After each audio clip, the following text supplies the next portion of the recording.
అన్నీ విడిచిపెట్టి హిమాలయ పర్వతాలకి వెళ్ళి తపస్సు చేసుకుందామని సంకల్పం చేసుకున్న వాడి మీద కూడా ఆయన యొక్క బాణం పడినంత మాత్రం చేత గిరగిరా తిరిగి మళ్ళీ వచ్చి కింద పడిపోతున్నాడు.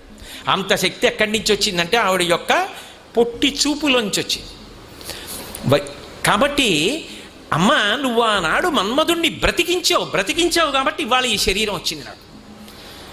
నేను వేదిక మీద అలా అనకూడదు, కానీ అర్థం అవ్వడం కోసం అంటున్నాను. ఆయన బ్రతికాడు కాబట్టి కదూ మా అమ్మగారి మీద నాన్నగారి మీద మన్మథ బాణం పడింది కాబట్టి కదూ నాకు ఈ శరీరం వచ్చింది కాబట్టి కదూ నేను మూక పంచశతిలోంచి శ్లోకం చెప్పుకున్నాను కాబట్టి కదూ నా పాపం క్షయం అవుతోంది.